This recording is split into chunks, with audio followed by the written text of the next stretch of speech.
अध्याय 12 श्लोक 15 यस्मान्नोदिजते लोको लोकानोदिजते च यः हर्षामर्षा भयोदैर्गुरुते यश च मैं प्रिय।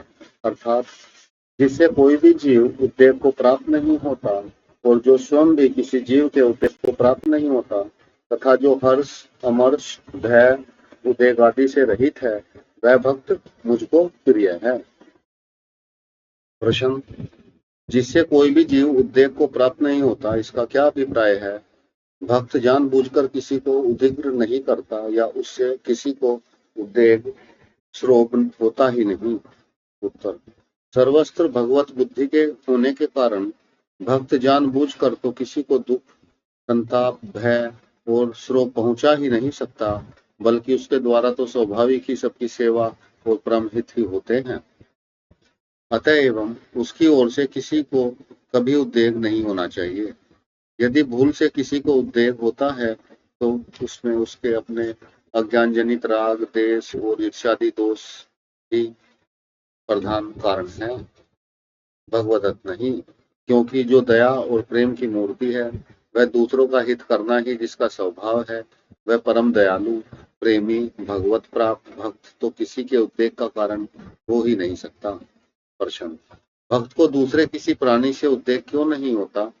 उसे कोई भी प्राणी दुख देता ही नहीं या दुख के हेतु प्राप्त होने पर भी उसे उद्वेग नहीं होता। उत्तर, भगवान को प्राप्त ज्ञानी भक्त का सब में संभाव हो जाता है। इस कारण वह जानबूझकर अपनी ओर से ऐसा कोई भी कार्य नहीं करता जिसके उसके साथ किसी का द्वेष हो। अतएव दूसरे लोग भी प्राय उसे दुख पहुंचाने वाली कोई चेष्टा नहीं करते। तथापि सर्वदा यह बात नहीं कही जा सकती कि दूसरा कोई प्राणी उसकी शारीरिक या मानसिक पीड़ा के कारण बन ही नहीं सकते। इसीलिए यही समझना चाहिए कि ज्ञानी भक्त को भी प्रारब्ध के अनुसार परीक्षा से दुख से निमित्त तो प्राप्त हो सकते हैं, परंतु उसमें राग देश का सर्वदा अभाव हो जाने के कारण बड़े से बड़े दुख की प्राप्ति में भी वह विचलित नहीं होता। इसलिए ज्ञानी भक्त को किसी भी प्राणी से उद्वेग नहीं होता। प्रश्न, भक्त को उद्वेग नहीं होता यह बात इस श्लोक में पूर्वार्ध में कह दी गई, फिर उत्तरार्ध में पुनः उद्वेग से मुक्त होने के लिए कहने का क्या अभिप्राय है? उत्तर, पूर्वार्ध में केवल दूसरे प्राणी से उसे उद्वेग नहीं होता इतना ही कहा गया है। इससे परीक्षा जनित उद्वेग की निवृत्ति तो हुई, किंतु अनिच्छा और स्वेच्छा से प्राप्त घटना और पदार्थ में भी तो मनुष्य को उद्वेग होता है। इसलिए उदार्थ में पुनः उद्वेग से मुक्त होने की बात कहकर भगवान यह सिद्ध कर रहे हैं कि भक्त कभी किसी प्रकार भी उद्वेग नहीं होता। प्रश्न, हर्ष और उद्वेग से मुक्त कहने से भी भक्त की निर्विकारता सिद्ध हो ही जाती है, फिर अमर्ष और भय से मुक्त होने की बात क्यों कही गई है? उत्तर, हर्ष और उद्वेग से मुक्त कह देने से निर्विकारता तो सिद्ध हो जाती है, पर समस्त विकारों का अत्यंत अभाव स्पष्ट नहीं होता। अतः भक्तों में संपूर्ण विकारों का अत्यंत अभाव होता है। इस बात को विशेष स्पष्ट करने के लिए अमर्ष और भय का भी अभाव बतलाया गया है।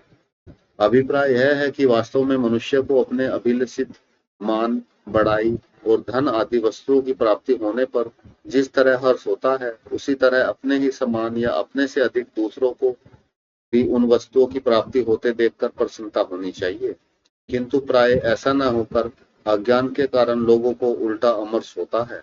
यह अमर्ष विवेकशील पुरुषों के चित्त में भी देखा जाता है। वैसे ही इच्छा नीति और धर्म के विरुद्ध पदार्थों की प्राप्ति होने पर उद्वेग तथा नीति और धर्म के अनुकूल भी दुखप्रद पदार्थों की प्राप्ति होने या उसकी आशंका से भय होता देखा जाता है। दूसरों की तो बात ही क्या, मृत्यु का भय तो विवेकियों को भी होता है, किंतु भगवान के ज्ञानी भक्त की सर्वत्र भगवत बुद्धि हो जाती है और वह संपूर्ण क्रियाओं को भगवान की लीला समझता है। इस कारण ज्ञानी भक्त को न अमर्ष होता है, न उद्वेग होता है, न भय ही होता है। यह भाव दिखलाने के लिए ऐसा कहा गया है।